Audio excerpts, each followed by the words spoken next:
Hey guys, what's going on here? Super Deathbot back for another review, and I am beyond excited to bring you Mezco 112 San Diego Comic-Con exclusive Deadpool. I don't normally show boxes, but I think Mezco actually does a pretty good job, but I'm not really a box guy.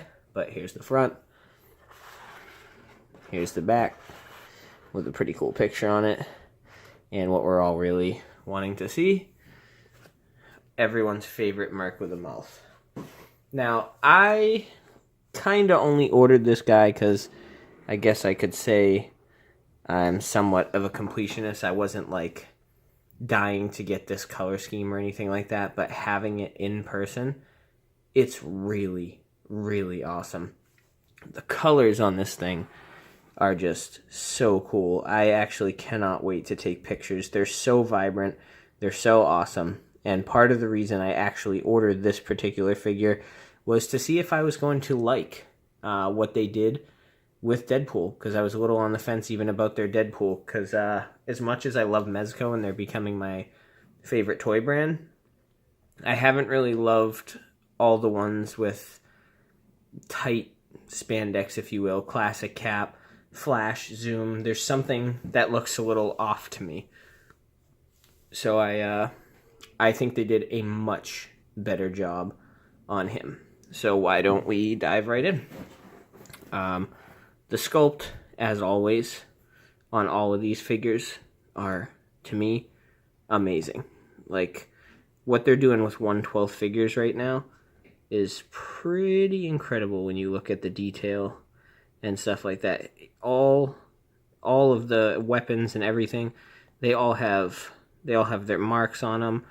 Everything on his costume has wear and tear and marks on it. I mean, maybe you could argue you'd want it a little dirtier for what he is, but I don't think so. I like the clean look and what they did with him. So I'll take some of this stuff out of his hands. We'll go over that later. But as far as just a standard figure, I think they did a really great job on him. I mean, the silhouette of him and everything, I think the body is pretty perfect. I think that the belt holds some of that cloth in maybe, so you get a little bit of a thinner profile. So I think that works really well on him. It's tailored really well. You don't see many seams. You know, this screen printed stuff, I'm sure you got to be a little careful with, but it seems to be on there really well. And the boots, everything, they're all done really well. So, the articulation on this guy, his head goes down pretty far. His head goes back, but not very far, but can still get what you need. This is him standing straight up, left, right, and, you know, get pretty good motion out of that. I'm really impressed with the shoulders. They go here, but they go pretty far up as well. So you can get some cool poses with him.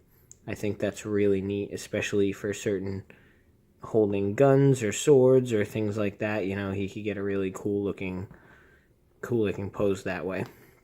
The ab crunch, even with the belt on, is pretty good. I can't really complain. It gets pretty good range of motion. The wrists actually have a ton of movement in them. You can really get some good looking stuff. I mean, even maybe possibly that could look broken like some of the parts in the movie, which would be pretty funny. And I mean a million parts in the comic book because he destroys himself constantly. But that articulation is good. He has the double jointed knee, which I think looks good. The costume doesn't get too bunchy. It doesn't get too stretched out. I'm not really worried about wearing it. Bending him like this, the crotch and the waist don't really look weird either. It still looks pretty good. He has rotation at the calf, which is pretty nice. He's got ankle pivot. It could be a little bit more, definitely, for someone like him and the poses he's going to get in, but I think it works for what it is, and I think it works very well. The feet don't go down very far. As you can see, they only go down a little bit, and I really wish he had toe articulation, but overall, I think the articulation on this guy is pretty awesome. And I was worried too about the paint matching his costume. And it's a little off, and it's always going to be, because I think even a textural thing.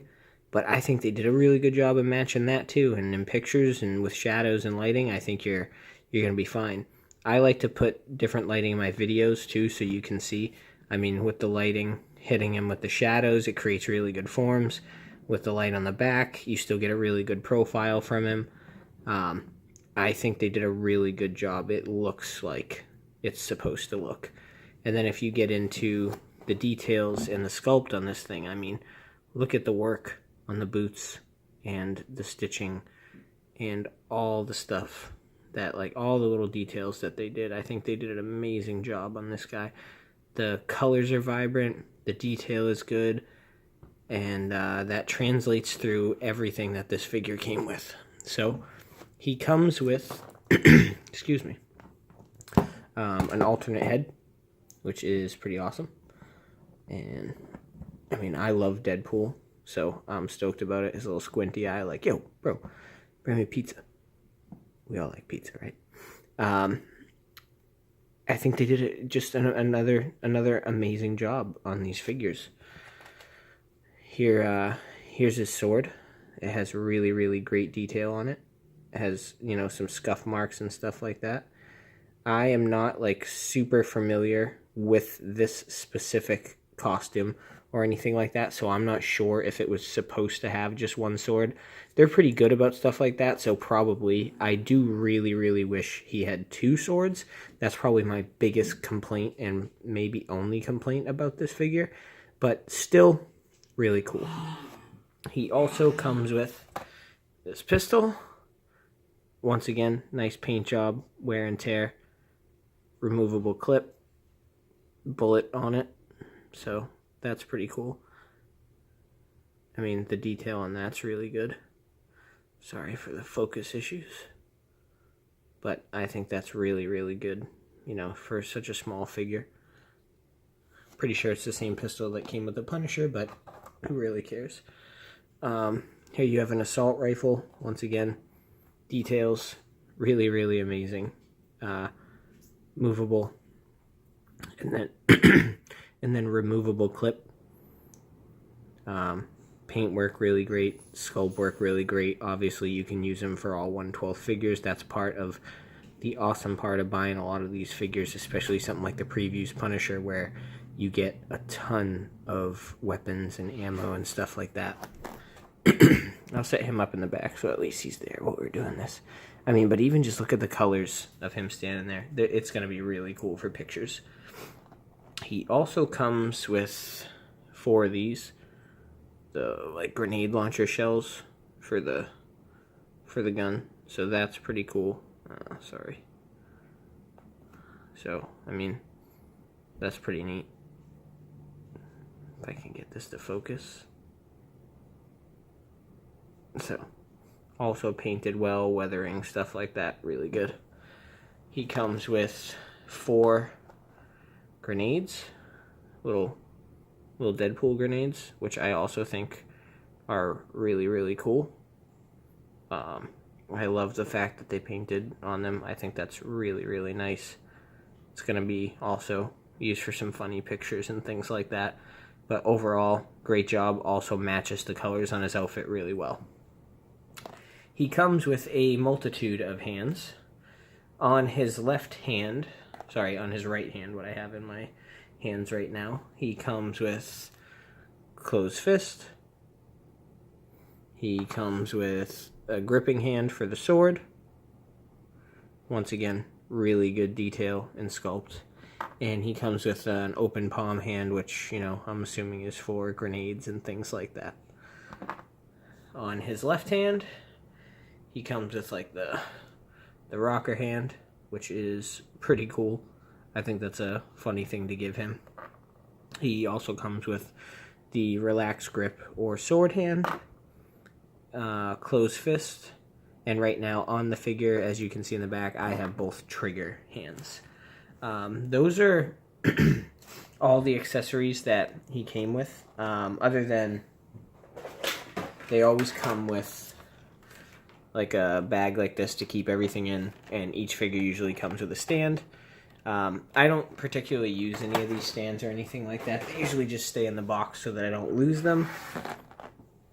But getting back to him, I think for the price, you know, I got him for the regular cost of an exclusive, I mean, of a regular Mezco figure, and that's one of the parts I think is pretty cool about Mezco is, you know, they don't really upcharge or anything for their exclusives, and they could. And I know some companies do, a lot don't, but some definitely do. And as Deadpool's showing right now, we really appreciate the companies that keep the price the same. For their $80 mark, which obviously for a 1/12 figure is not that expensive anymore because it happens a lot. I think you get a lot for your money. I mean, these things are like mini little hot toys.